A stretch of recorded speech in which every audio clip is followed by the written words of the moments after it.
Okay, we're going to be starting with the official cast vote record.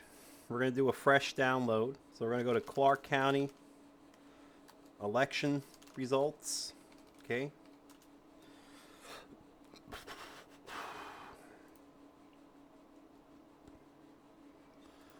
Go straight to the cast vote record. We're starting this whole process from scratch, even though I have everything loaded up already. Now, although Clark County's data file is corrupted when it comes to the early and election day votes because they're two-page ballots. I have another video on how to get past the corruption and properly read the cast vote record in Excel. We don't have to worry about that because we're only focusing on the mail-in vote here, which is intact in the cast vote record. So let's close this stuff for now. We're going to be rebuilding all of this as we go.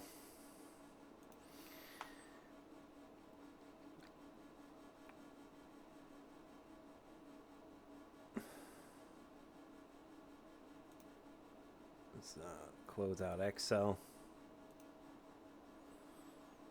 All right, so once this is loaded, okay, we're going to have a bit of a problem because since they have since there's over 1 million ballots, and the election day and early ballots are 2 pages, it actually pushes it just beyond the row limit that Excel can handle in one sheet.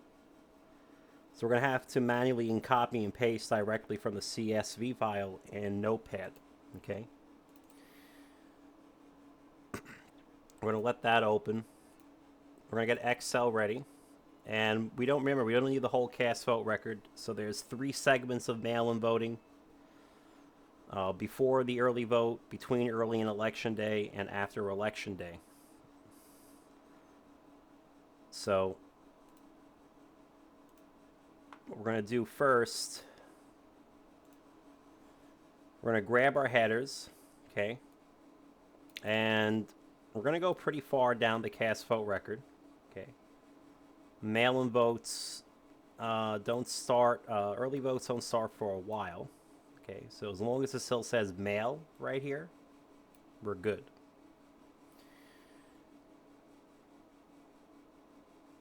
Once we see the word early, we're going to stop. We don't have to, this doesn't have to be exact at this point, okay? I think it's going to be right around here that we'll see early.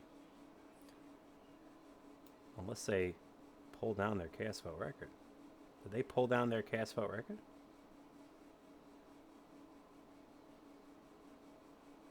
My lord.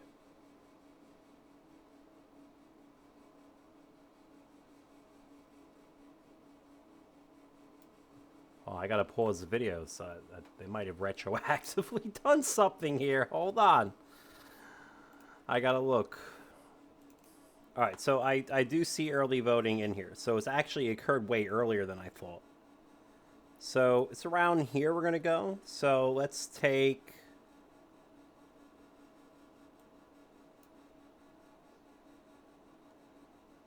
everything from here...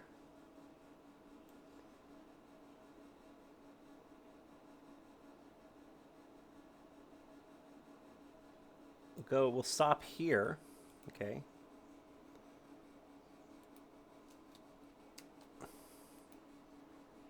It's gonna hit paste, okay?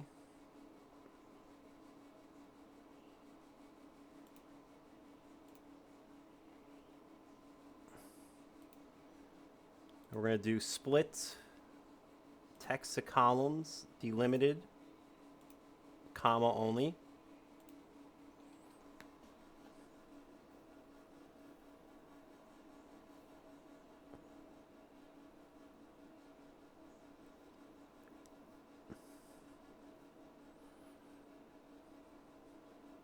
Takes a few seconds.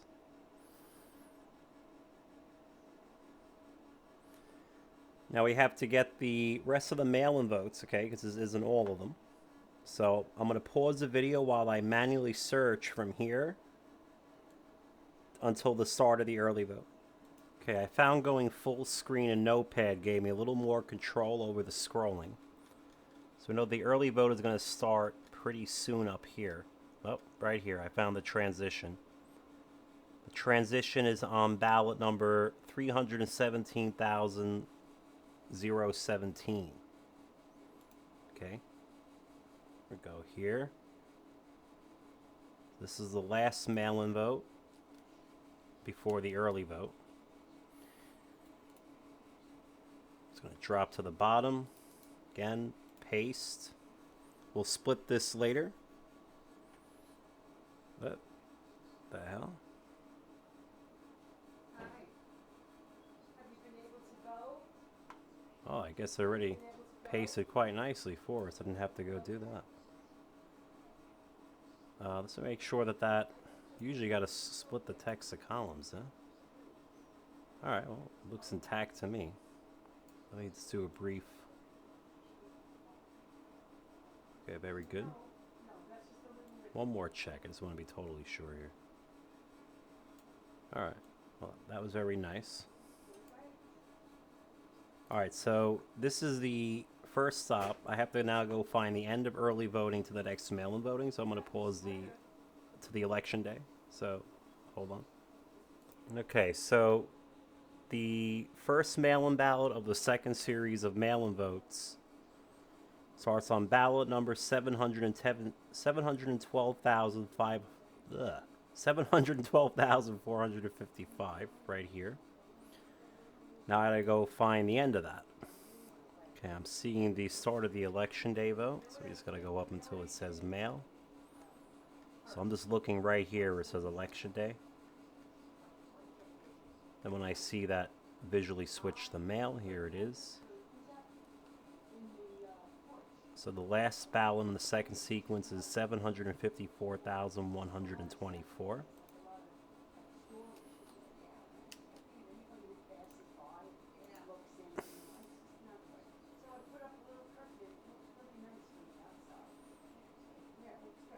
Okay. Go to the bottom here to make sure again that came in perfectly intact. Okay, very good. Alright, we're going to get the third series of mail-in ballots after Election Day. I'm going to pause again. Okay, and that starts at ballot 948,089.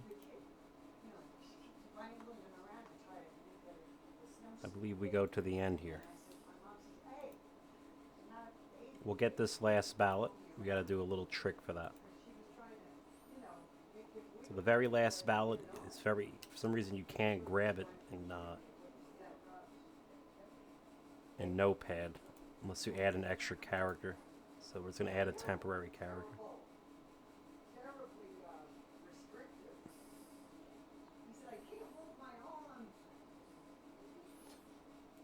So to get that last ballot, we're just going to put oh, hold on, we might be able to just use our keypad. So hit the right arrow on your keypad until we can grab that. Hopefully this lets us grab it. So we don't need anything complicated. There we go. Perfect.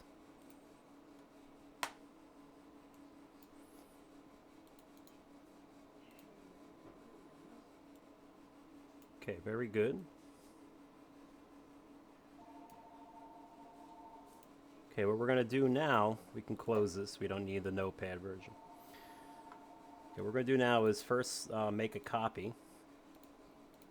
I'm going to put this in my own folder here. So let's do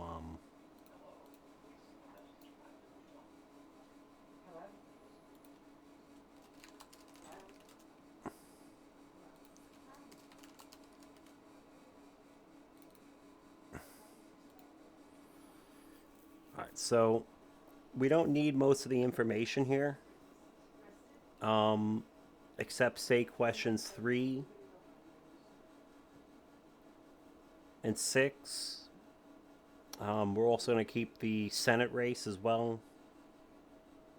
Well, at least you should, because we will be litigating the Senate race, the presidential race, and the Senate race. So the presidential race is necessary, and so are state questions 2 and 3 and 6, as well as the Senate race. So we don't need anything here except the cast vote record number. We already know this is all mail-in, so we can delete that as well. We need the precinct for the simulation that we're going to do at a precinct level later. We're going to do it specific to each precinct. So we got to hold on to that. So precinct portion, do not delete that. Everything else can go. We don't need any of the third-party candidates for president either. We just need Trump and Kamala. So get rid of the third party, get rid of none of these candidates. Keep Brown and Rosen, get rid of the third party. Is it on Montauk? The reason we're getting rid of third parties and none of these candidates is because the algorithm did not operate on those. They're completely irrelevant and just a waste of computational space and memory. When you have 1 million rows of data, or in this case 500,000 for the mail-in, everything you can get rid of in Excel is worth it. All right, let's delete up to the state questions. Oh, you mean by the 7-Eleven?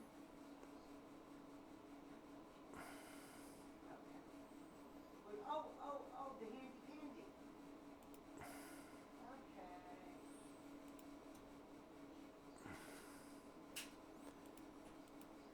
Okay, this is...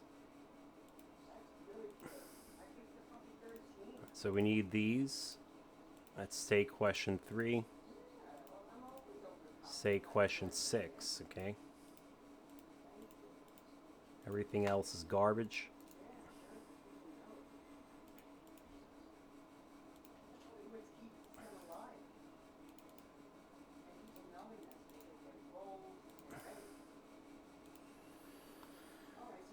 Okay, now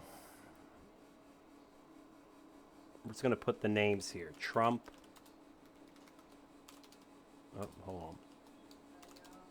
Kamala. Trump. Brown. Rosen. Yes. No. Yes. No. We're going to put yes Q3, that's ranked choice voting. No Q3. Yes Q6, that's abortion. No Q6, that's abortion. Okay. Let's get rid of this. That's now useless.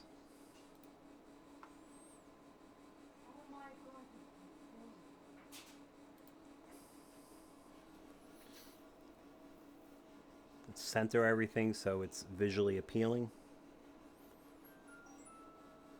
Now we have to do a few things here, okay? Before we do any math whatsoever, there's a few things we have to do.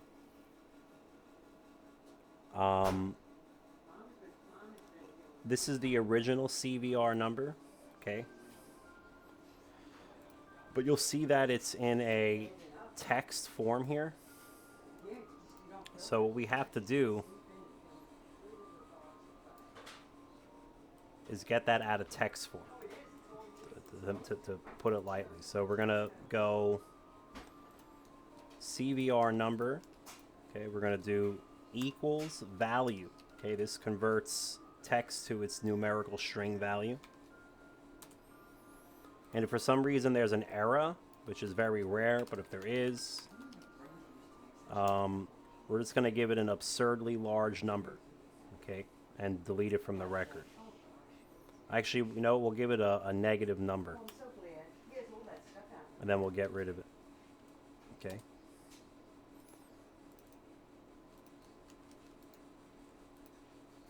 Okay.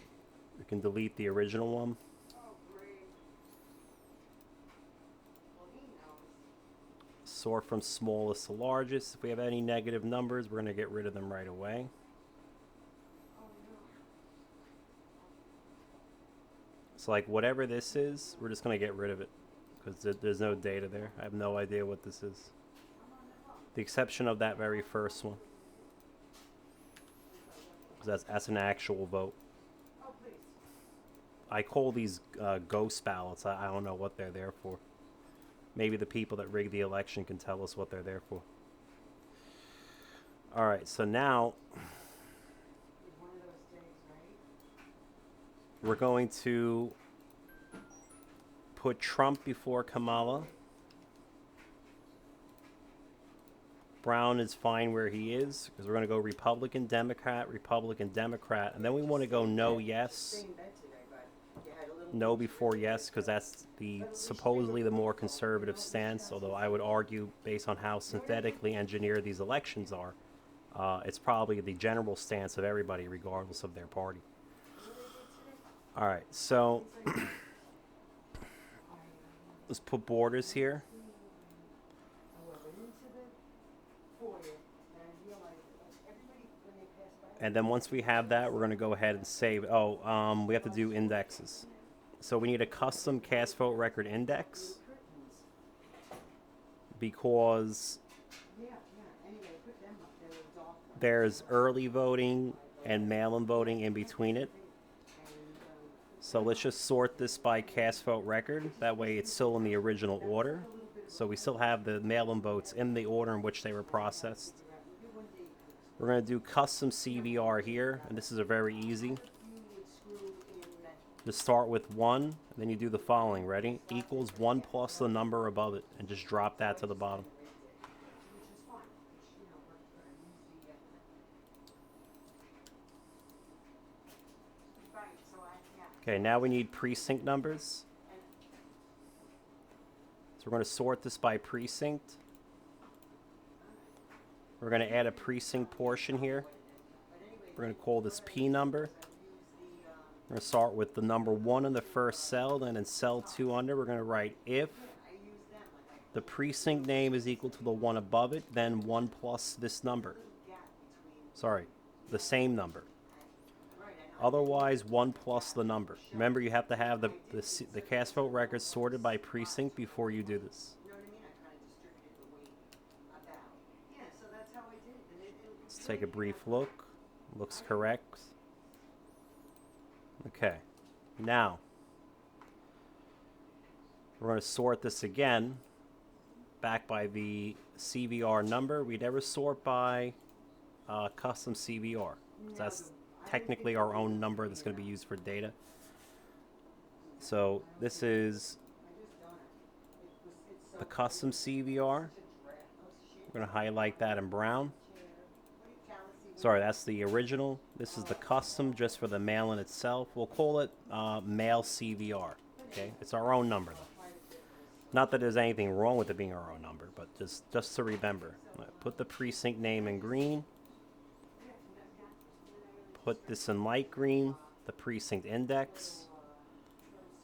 We're going to put Trump in dark red, Kamala in blue for Democrat. Color coding makes things very, very easy to do. We're not dealing with Brown and Rosen for this presentation, so I'm just going to put that in gray. Then we have question 3. We're not dealing with that for this presentation, so just leave it there. Should we? Actually, yes. Hold on. That's the one we're dealing with. Abortion's the one we're not dealing with in this presentation. So just put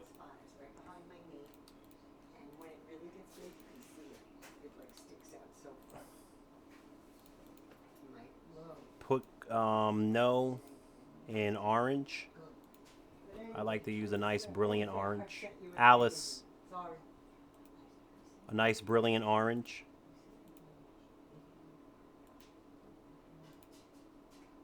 And then I use dark green for yes. Okay. Alright, so for this presentation, we just need a Boolean array, A, B, C of D, of ballot index J.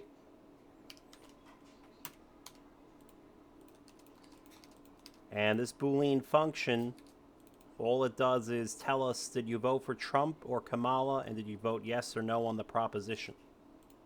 Okay. We're going to save it before we do this. Now, you do the same thing, by the way, to generate the graphs of abortion for all the forms of voting, early election day and mail-in. But remember, we're just dealing with the mail-in vote of ranked choice voting for Democrats versus Republicans. So here our code is pretty straightforward. We're just going to write if Trump equals 1 and no equals 1. So that means the sum to 2. Then we're going to put a 1 or a 0. So we're creating a 4 disjoint sets based on the original cast vote record. And if you voted for Trump or for Kamala, or if you voted yes or for no. So there's 4 combinations. Trump, yes, no. Kamala, yes, no. Okay.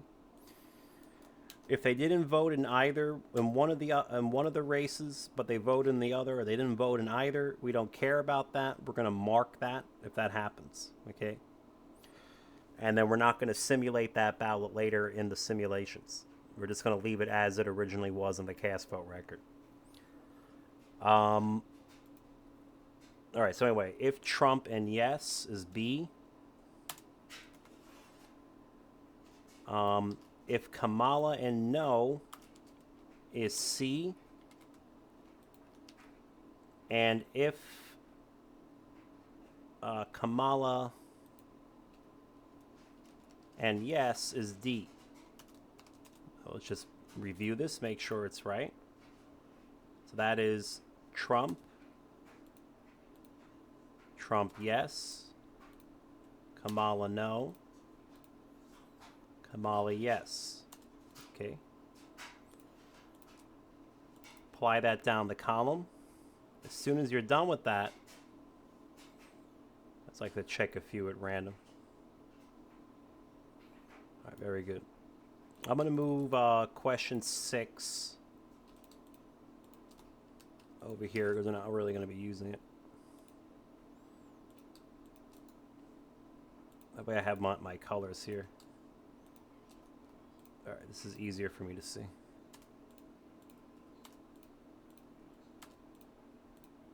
Okay. Copy and paste right over it that way, because you don't want it to keep calculating, so you copy and paste values over it as fast as possible. All right, so we have our little array here, okay, of A, B, C, and D.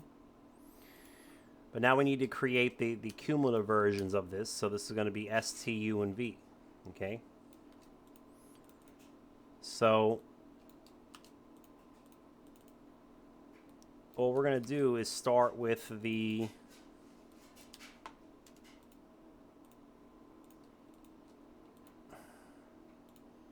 I always recommend you use my color coding. It'll make you happy.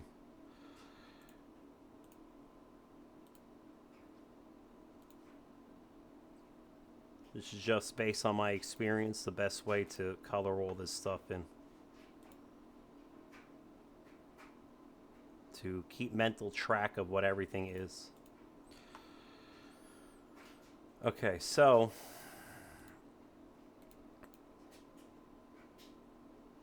what the hell? I can't control my cursor.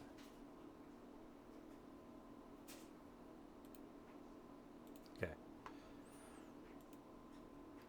So we start this, we just set it equal to the first row. Like so, and then we just add the previous ABCD row, the next ABCD row to the STUV row above it, and that will run our cumulative totals. Okay.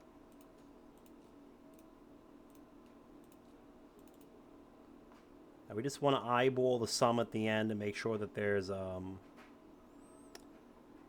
hold on, we got to go back. So sometimes you get redacted ballots. There's about 400 of them, I think, in the mail, because the precinct count was too low. So it would reveal the identity of the voter. So we got to deal with that. So we're going to start with that original function. If Trump plus no equals 2, then 1, then 0. But now what we're going to do is write if error. Okay, if error 0.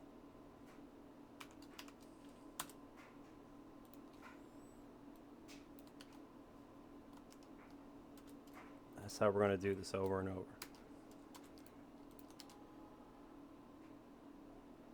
L F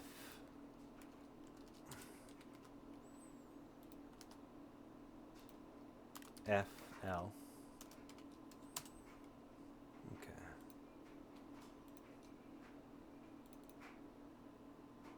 And then we're gonna. Oh, we also have to detect undervotes. So a ballot that gets marked undervote is something we, like I said before, that we're not going to be simulating. Okay.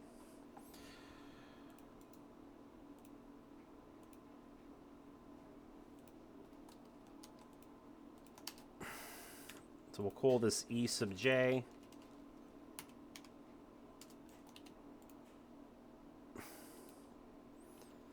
All we're going to do, right, is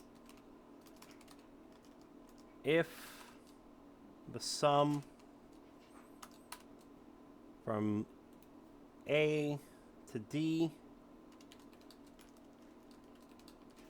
equals 0, then otherwise 0. Okay. It's a pretty straightforward column.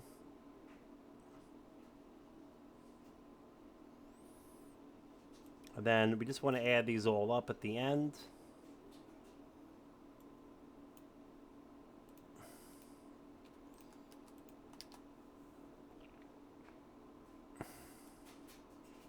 So make sure that everything is in order here. Okay, so there's about 36,000 mail-in ballots that person either didn't vote in one or the other race or both, and that matches the count of mail-in ballots, so we know we got that right. We don't need this column because we just don't need it. All right, copy and paste over all of these values.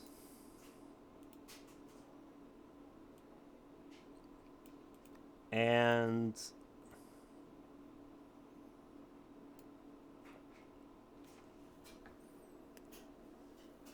we're not testing the cumulative percentage or the cumulative logarithm. We're testing the moving logarithm. So because we're doing that over 3% of the ballots cast, okay, even if there's some undervotes in there, we're going to 3% of this number, okay? So the first thing we need to do is we're going to put time, which is a percentage of ballots counted in the order in which they were counted. So we're going to add two operator columns here, okay? Operator value. First thing we want is the total number of mail-in ballots here. We're going to do 1 over whatever this number is, okay?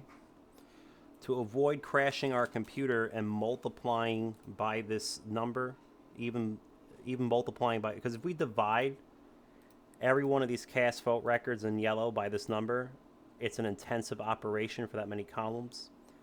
We can shorten that by multiplying by the reciprocal, but that's still even more intensive. The easiest way to deal with this problem is to do the following. This equals this as a constant plus the number above it. You get the exact same result, okay? And it's the easiest way for Excel to handle that problem. So you'll see it ends with the number 1, which is 100% of the ballots counted. We're going to convert that to percentage. So the word time doesn't mean human time, minutes, hours, seconds, days, weeks, whatever. We're talking about ballot time, the percentage of ballots counted. Okay? In this case, the percentage of mail-in ballots counted. Algorithms don't rig elections in human time. They rig them in ballot time. If 5 days passes between the counting of one mail-in ballot and the next, the computer does not know that nor cares. As far as it's concerned, it went to bed and had a dreamless sleep until you put the next mail-in ballot in. That is how computers and AIs and neural networks would proceed to rig an election, which is what they did. They completely engineered the election. All right, so leave it this like that. Okay, but we still, again, like I said, you don't have any running formulas. So copy and paste over the values. I think we're going to extend our decimals just a little bit here.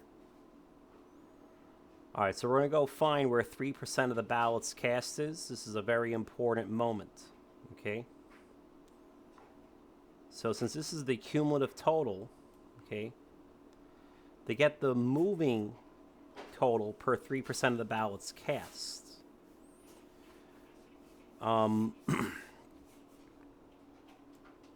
going to change the names of these later. Actually, no, let's rename these arrays. Just call that array 1. Boolean array, we'll call it B, B1J. And then we'll just call the rest B2, B3, B4, because we actually need them. We need that undervote value.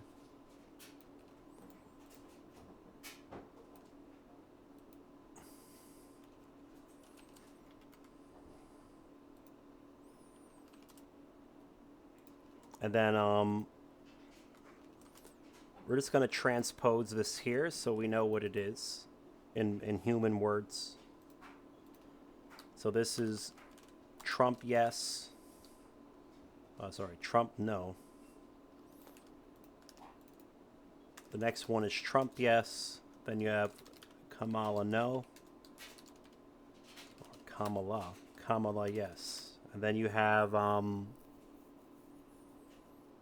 B5 is an undervote.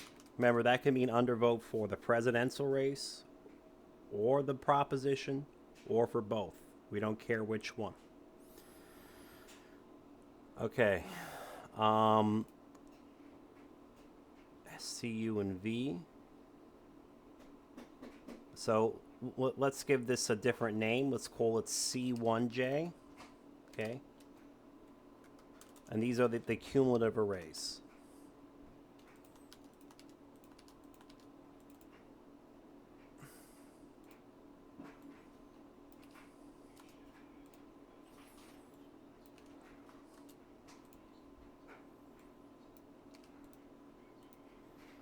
For the respective ones, again, we don't care about the fifth cumulative because that has nothing to do with what we're analyzing. Apparently the people rigging the election didn't care about it either.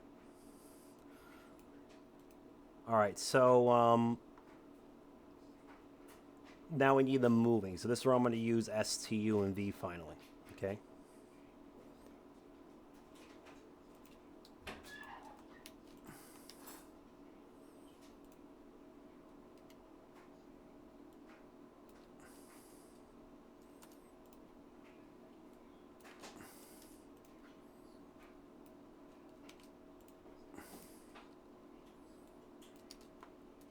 So what we're going to do is go down to 3% of the ballots cast. So we're going to write NA, not applicable. You're going to use the actual error, NA parenthesis, in Excel. That way it doesn't interfere with our graphs or calculations or any other array formulas. And we're going to drag this all the way down to 3% of the ballots cast. So the moment that passes 3.0000, we're going to stop. This gives us a sufficiently short moving entity while not being so long to no longer qualify as one. So it's sufficiently short to qualify as one and sufficiently long to be stable. Okay? If we do anything shorter, you just get this crazy.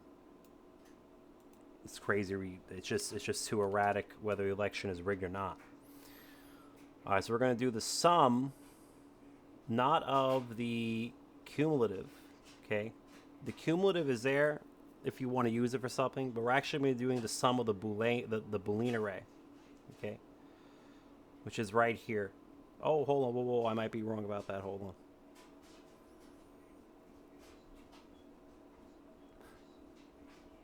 Yeah, that would be terrible to do. Yeah, we have better ways. That's why I did that. Okay, so use the cumulative result right here.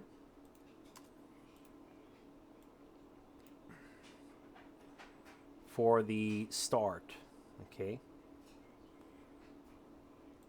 But now what we want to do is we're going to take into account that this starts changing, okay? So for instance, if we took the sum from here to here,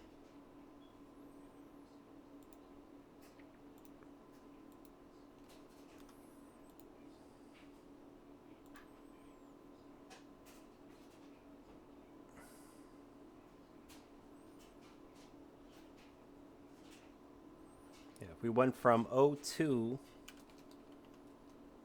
to here, to where we are, we would get the same number. The thing is that we can't just run an array formula that keeps taking consecutive sums for the moving cumulative result, because believe it or not, that will crash Excel very hard, because we have millions of rows. So if I were to double click this, my computer would actually shut down from the overload. It would be worse than an Excel crash. I know this from experience. So what we do instead is we just add, this is very simple to do, you just add the next Boolean value of the array to the result above it, and then you subtract the result that's missing, okay? So the reason we're doing that, so I can show you mathematically why, is all we're saying is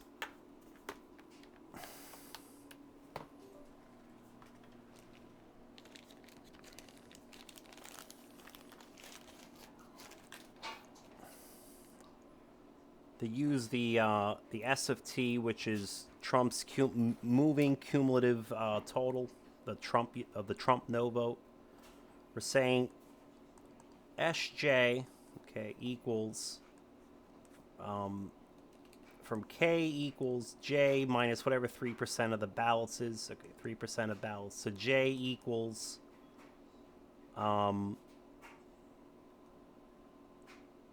n, whatever the nth ballot is we're on, okay? And then we're saying that Sj plus 1, okay, is whatever this is plus 1, right? So k equals blah, blah, blah plus 1 to j equals n plus 1. Well, that's also equal to S of j plus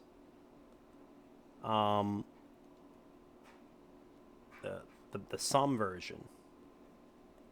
Whatever the Boolean entry is. Boolean 1, okay, hold on. Let's reword this whole thing. I did terrible. Okay, this is what we're saying. S of j equals, okay, the sum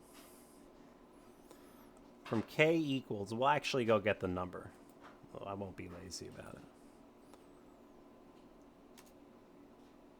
We're on, so it's 13,317, okay? From k equals j minus 13,317 to k equals j of Boolean array 1j, okay? Then S of j plus 1 would be the same thing with k equals j minus 1317 plus 1 and k equals j. But that would also be equal to S of j plus 1 can be done recursively as S of j minus plus Boolean 1j, Boolean j plus 1 minus Boolean of j minus 1317. Okay? So this recursive method of generating it is the way we calculate it very quickly in Excel without causing our computer to overheat and shut down upon clicking the button. Okay, it's a huge, huge, huge improvement in performance. Let's put it that way. So take the current sum, add the value from the Boolean array, and then subtract the initial value of that generated that Boolean array. And then we can drop this down and Excel doesn't crash. Okay. There are other ways to do it as well, but I personally like this way. You can, yeah, there's a ton of ways to do this, but this to me is always the best way. There are sometimes ways you can do it faster based on other computations that are currently known. But for the most part, this is fine. This is what we're going with, okay? So we have our NAs, everything drops down, yada, yada, yada, okay? Okay, now what we need is our values of X and Y. That will be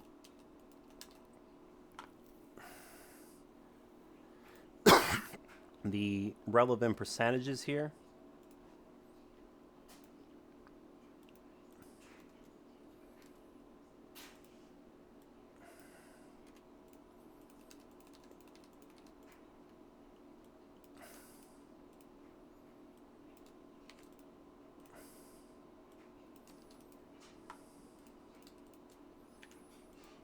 So we're going to have X of J and Y of J. Now,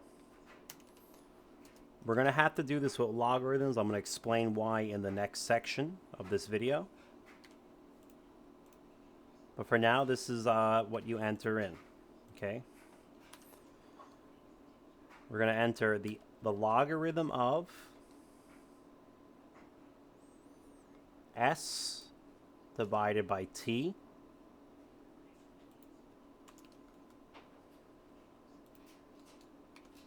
This is a nasty calculation. It will not crash the computer, but your computer isn't going to like it. I'm just going to give you a heads up. AA, AB. Okay.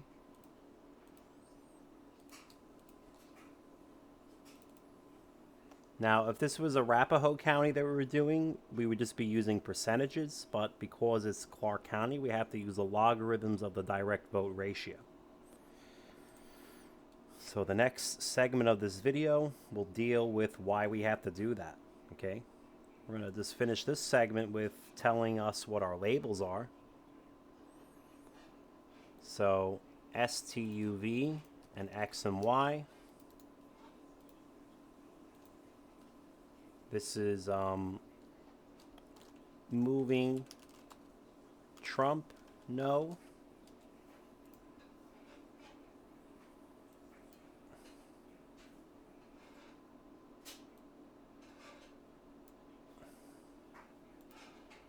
Oh, let's get the 13,317. Hold on, let me make sure that's true.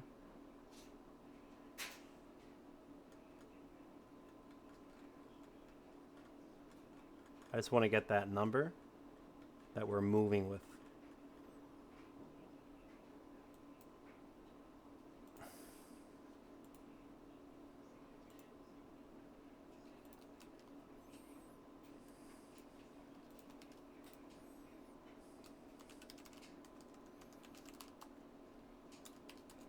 Okay. Oh, since we're popping in the logarithms. By the way, we want to copy and paste values over all this again. We're also dealing with the derivative in the logarithm, I think. Unless we get really lucky and I have something I missed.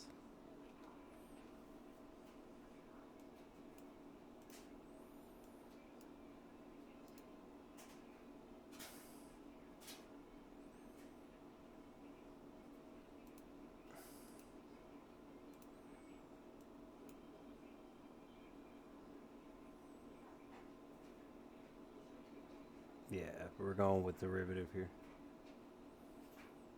Okay. We'll deal with that here and now. So we'll move on to the next part of the video a little bit later. So let's actually finish this up. So this is moving Trump yes. Moving Kamala no. Moving Kamala yes.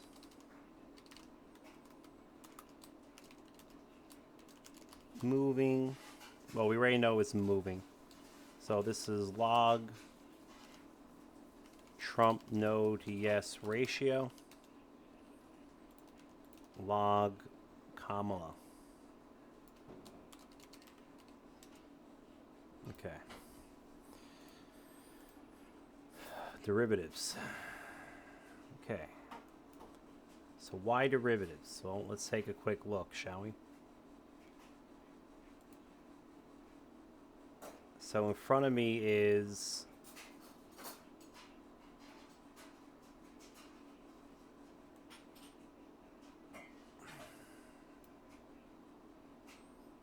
well, there's nothing in front of me at the moment.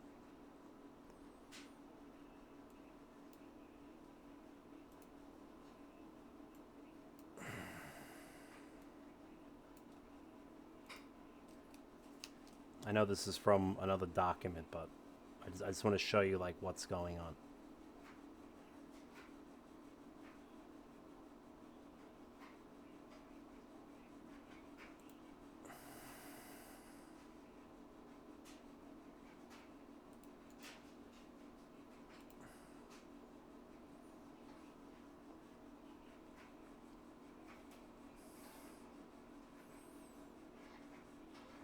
Okay, so this is the problem. So when we look at the logarithm, we're going to get a result that looks like this. But when we look at the derivative of the logarithm, we're going to see this. Like I said, the next part of the video will explain why we're using logarithms and not percentages here. Okay. So actually, let's make sure we have that result real quick. I'm just going to plot time against this real quick, just to make sure I'm getting the same picture. If we're not getting the same picture, this up is seriously wrong.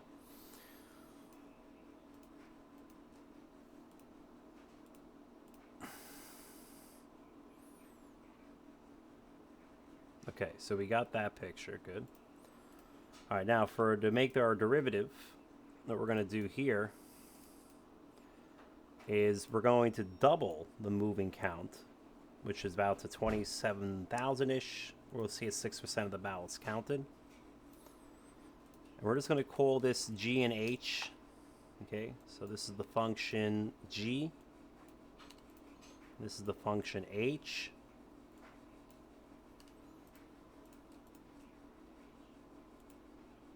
And this is what we're actually going to be measuring.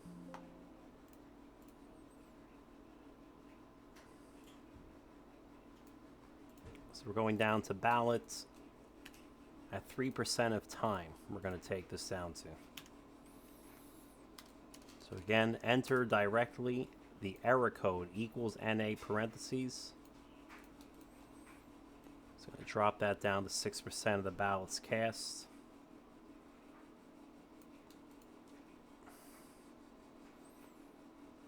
Fill down, then we'll delete a little bit of the excess here. Stop right here. I actually need more decimals, so hold on. Good. Okay, that is 6% of the ballots cast. Right here. Oh no, is it? Let me see again. So it says that this is 6% of the ballots cast. Go ahead and get rid of that.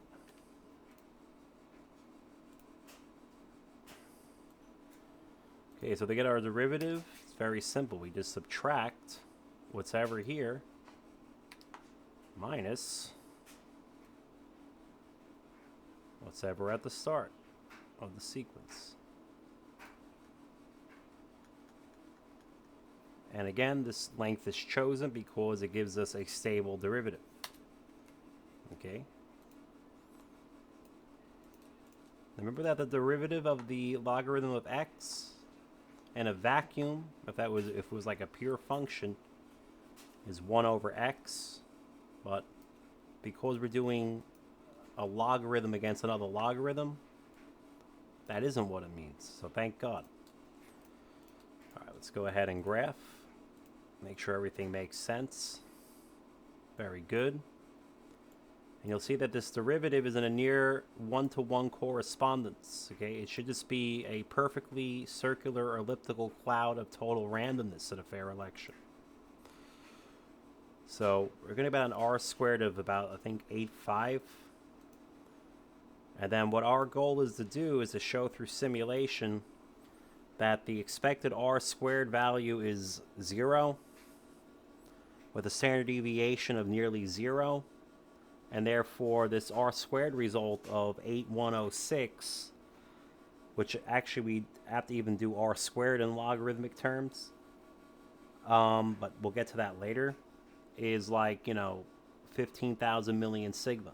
Okay, that's basically all we have to show. But since everything looks correct, we're just going to leave it that way for now. We know we did everything right. So we're going to go to the next part of this video, copy and paste values over this. So this shows you how to set up the cast vote record for the analysis of Clark County's mail-in vote in respect to the 4 disjoint sets of the presidential vote and the no and yes vote on ranked choice voting state question 3. Okay? All right, I'm going to end this part of the video.